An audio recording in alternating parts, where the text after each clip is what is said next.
Well, good morning. Today we're in Psalm 144, and I want us just to focus on verse number 1. Psalm 144, verse number 1. Blessed be the Lord my rock, who my hands for war and my fingers for the battle. We got to know that sometimes we're in a battle and we must fight. We must be willing to fight and know when to fight and uh, get into the good fight. And that's what the Bible speaks about in Ephesians chapter 6. But what I want us to focus on, or the thought is, the good warfare, the good fight. Paul had said in 2 Timothy chapter 4 and verse 6, I have fought the good fight. Not all fights are good. And so we want to focus on this for just a moment this morning in Ephesians chapter 6. In verse number 10, Paul said to the church at Ephesus, finally, my brethren, be strong in the Lord and in the power of his might. Now, notice this, put on the whole armor of God.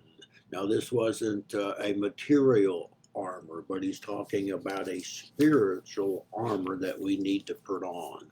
And the reason is that we might be able to stand against the wiles, those cunning, deceitful arts of war that the devil implies, cunning and shrewd.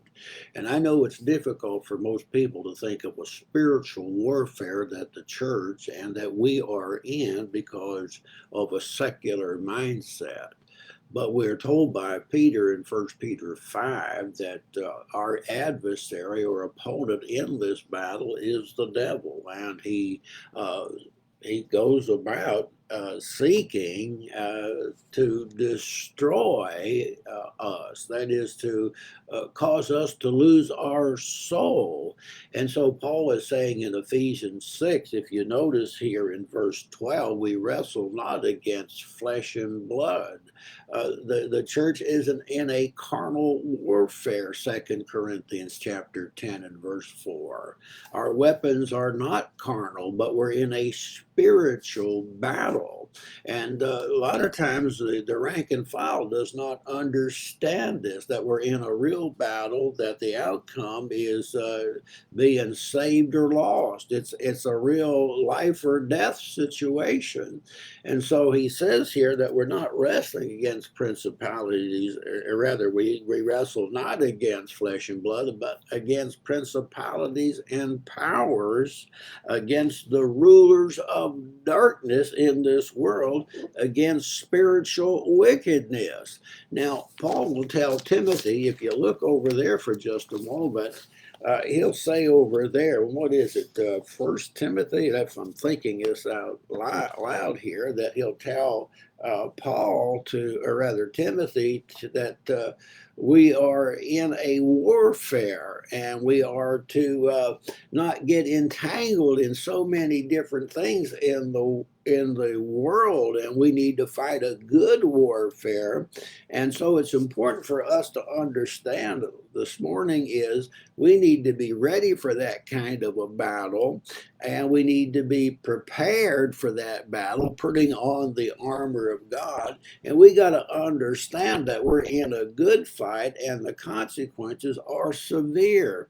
And so I want to challenge your thinking today that you give some thought to the real spiritual warfare that we're in, and that because of the Lord and because of his strength and his power that we can lean on, then we can be successful in this warfare. So what David was saying, of course, he was dealing with physical battles back in first, or rather,